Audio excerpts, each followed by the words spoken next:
waxaan ka mid ahay odayaasha dhaqanka ee ka soo jeeda waxa weeye Somaliland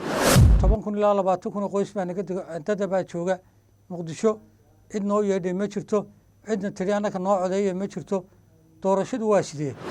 kaarkayga anigu aan lahaa ee linkigiisa aan diray ayaa leeyahay warta nabada laga codeeyay aniguna kuma codeynin galab wanaagsan daawadayaal haddii aad Soomaaliya ku sugan tahay waxay ku tahay xilli galab ah waxaan rabaa inaan kula wadaago xog iyo macluumaad degdeg ah oo iminka soo kordhay qodobada wararkeena aad ku daawan doontaan waxaa qayb ka noqonaya walaa xoogan oo dadka Muqdisho ay ka muujinayaan doorashooyinka lagu muransan yahay ee la doonayo in ay ka dhacaan maalinimada Khamiista ah degmooyinka 16 ah ee ku yaala caasimadda waxaan kula wadaagi doonaa xog iyo macluumaad laga helay doorashooyinkan qaabka ay u dhacayaan iyo walaa xoogan ee xilligan ay ka muujinayaan shacabka ku dhaqan caasimadda qodobada kale wararkeena aad ku daawan doontaan haddii eebweyne laga helo waxaa qayb ka noqonaya kooxda shabaab oo lagala wareegay deegaano cusub oo ka tirsan gobolka Shabeellada Hoose iyo ciidanka xoogga dalka oo godadkoodii ugu daatay maleeshiyaadka kooxda shabaab haddaba deegaanada ay ka dhaceen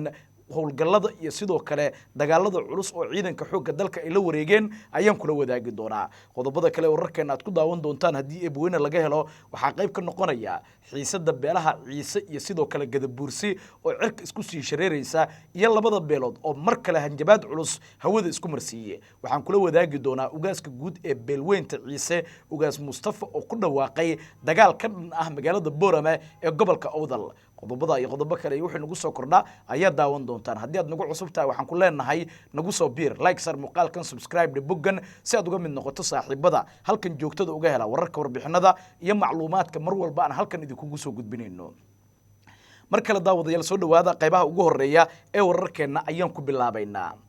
walaa xoogan ayaa xilligan laga muujinayaa doorashooyinka lagu muransan yahay ee la doonayo in ay ka dhacaan magaalada caasimadda ah ee Muqdisho 16 degmo oo ka mid ah guddiga doorashooyinka ay u asteeyeen dadka Muqdisho ayaa ka walaacsan nidaamka ay u dhacayso doorashadan qaabka dadka doorashada ay u gali doonaan iyo sidoo kale cidda ay u codeyn doonaan maadaama ilaa iminka dadku aysan ka warqabin jihada loo aadayo dhinaca doorashada Soomaaliya gaar ahaan magaalada Muqdisho marka loo eegana doorashooyinka noocan ay yihiin kuwa markaas ku cusub guddiga doorashooyinka waxay tilmaameen in ilaa 20 xisbi xilligan la doonayo in loo codeeyo kuwaasi oo soo gudbiyay markaasi in ay ka qayb galayaan doorashada golaha deegaanka ee ka dhacaysa magaalada caasimadda ah Muqdisho xaaladda doorashooyinku aad bay u adkaanayaan 10,000 oo askari ayaa la diyaariyay oo ka mid ah xubnaha markaasi doorashooyinka ilaalin doona degmooyinka markaasi ay ka dhacayaan doorashooyinka la tagi doona ilaa hadda guddigu ma aysan bayaaminin arinta la xiriirta doorashada iyo qaabka ay u dhacayso dadka Muqdisho waxa loo sheegay in Khamiista aysan jiri karin xitaa shimbir in ay markaasi hawada ku duusho waxa la hakiyay gaadiidkii soconayay waxa sidoo kale la hakiyay duulimaadyadii garoonka diyaaradaha aadan cadde ee magaalada Muqdisho haddaba mid ka mid ah dhaqanka ka soo jeeda deegaanada Somaliland sidoo kalena kaarka codeynta ka qaatay magaalada Muqdisho sheegayna in kaarkiisi codeynta uu ka warhelay in cid kale ay ku codeysay oo dalbaday in arintaasi guddiga doorashooyinka ay dib u eegis ku sameeyaan ayaa nala hadlay bal ha ka warbixiyo qaabka Somaliland doorashada ay uga dhacdo maadaama uu yahay nin ka soo jeeda deegaanadaasi sanadihii dambana doorashooyin ay ka dhacayeen sidoo kalena hadda ku sugan magaalada Muqdisho iyo doorashooyinka waxa uu ka yaqaano soo dhawow ugaas wargelin muhiima ma doonaysaa waalidkaaga oo dhintay ama sariiryaal oo xanuunsan in lagaaga soo cimreeyo bisha Rajab oo ka mid ah bilaha xurmada leh wax ka yar $300 ayaa lagaaga soo cimreynaya waalidkaaga waxaana fursadan kaaga faa'iideynaysaa shirkadda Taqwa oo ku sameysay qiimo dhimis ballaaran waxa lagu soo duubayaa muuqaalo ku saabsan qaabka ay cimradu u dhacday haddaba wixii faahfaahin intaas dheer nagala soo xiriir ciwaanada iyo telefoonada shaashada kaaga muuqda shirkadda xajka iyo cimrada ee Taqwa Xaj and Umrah ku dooro alla ka cabsi ammaano iyo adeeg hufan wallahi horta marka hore magacaygu ugaas Axmed Salebaan Shide horta waxaan dhageysanayay ninka gudoomiyaha doorashooyinka Cabdikariin la yiraahdo wuxuu dadka baabuurta qaadi doonta dawladda keeni doonta horta baabuurtu inta kabishka qaranka calaamadeeda leh oo kooban mooyaane dawladda Soomaaliya waxay joojisay dhammaan iyo kabishka qarankuba baabuurtii qaadi lahayd dadka waxay joojisay bajaajyadii waxay joojisay isu socodkii dadka soomaaliyeed ee jooga magaalada muqdishona waxay is weydiinayaan guddoomiye cabdikariin wuxuu yidhi dadku baabuur baa dadka qaadi doona oo goobaha geen doona gobolka banaadir dadka jooga baabuurta qaadaysaa intee bay noqonaysaa kharash intee leeg baa ku baxaya bay kula tahay anigu waxaan ka soo jeedaa somalilan 3 doorasho 4 doorashaanu qabanay baabuur yaroo tiradiisu yar yahay oo komishinka qaranka lamaradooda ku xidhan yahay mooyaane dadku iyagaa soconayey waa la baadhayey goob kastay tegayaan kadinkaa lagu baadhayey waddo kastay marayaan waa la baadhayey amnigooda waa la adkeynayey laakiin dadku way isu taltalaabayeen degmooyinka ay isugu taltalaabayeen meel kasta way lugeynayeen cidina sidaa uma eegeen qofkii laga shakiyo waa la eegayo waa la baadhayay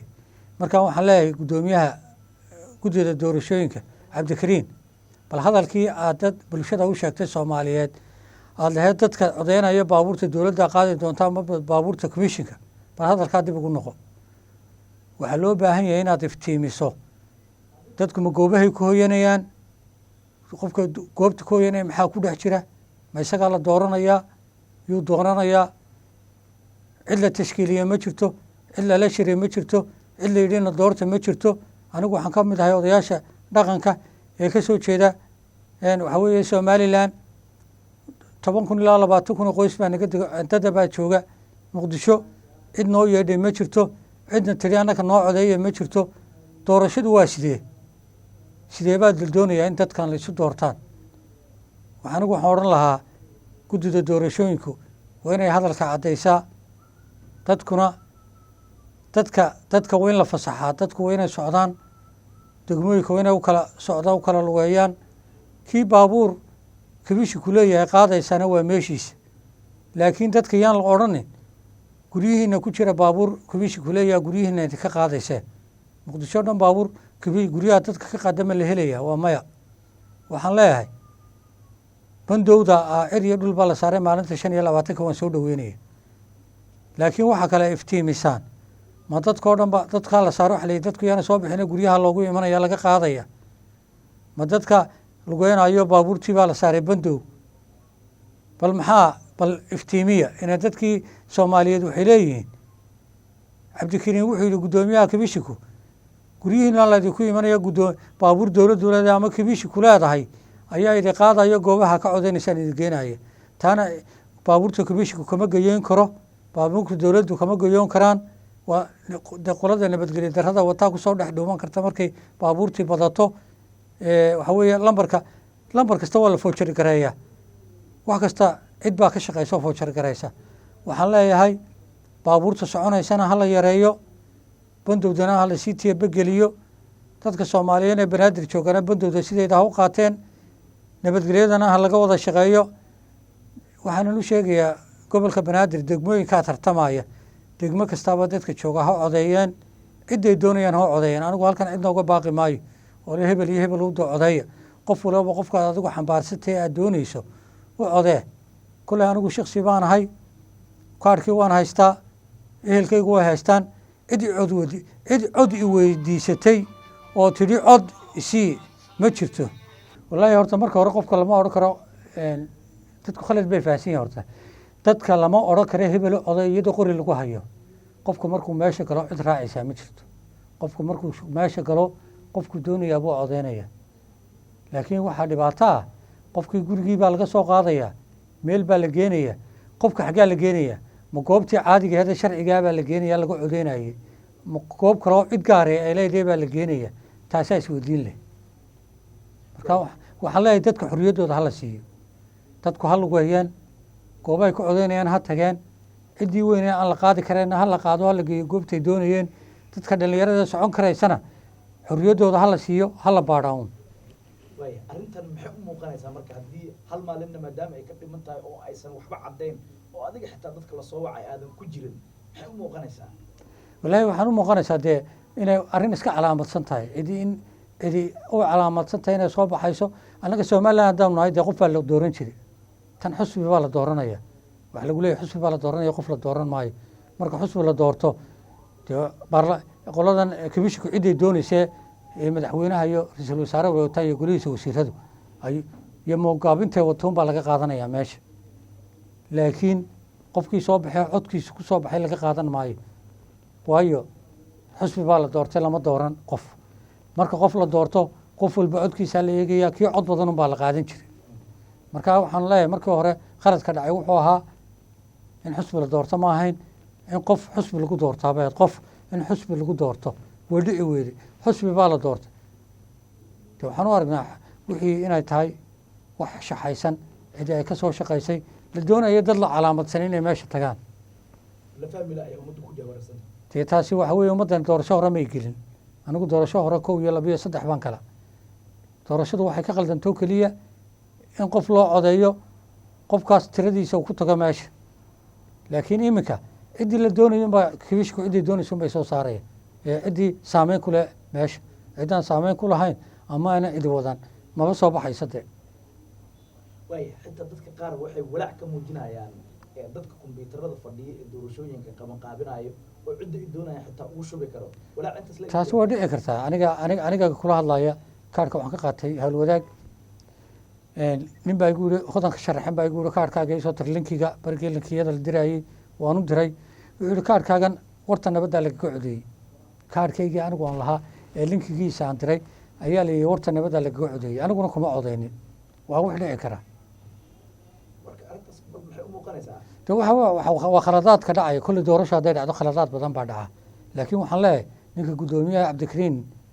iyo guddida doorashooyinka war waa dhimanaysaano qabriga qiyaama ina ka dambeeya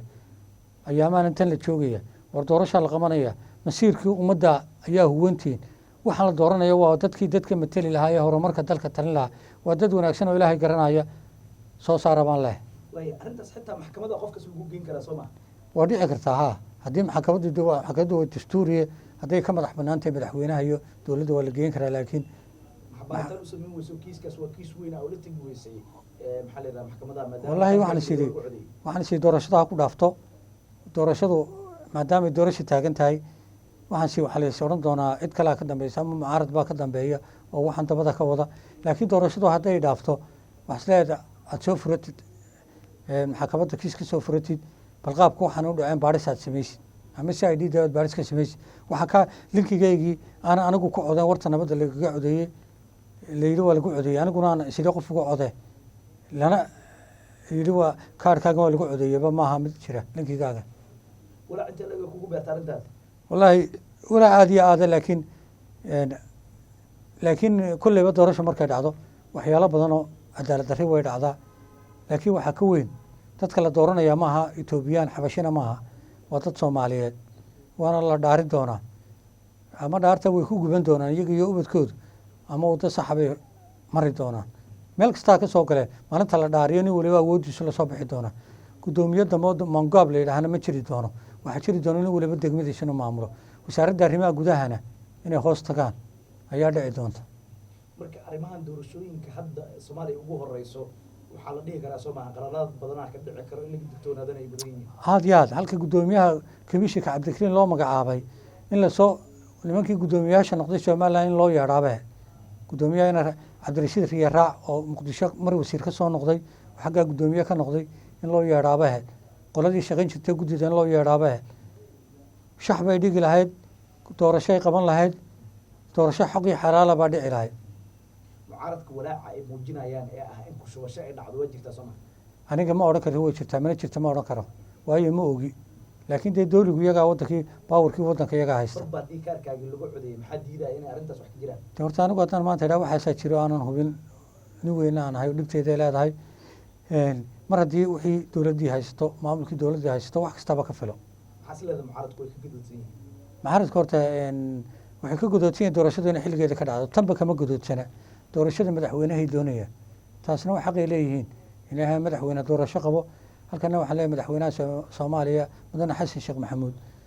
annagu waxaan ku haynaa keliya muqdisho inaad nabadgelyo ka dhigtay dhulkii danta guud ee dadka gaaray deganay inaad soo celisay oo gacanta dowladda ku soo celisay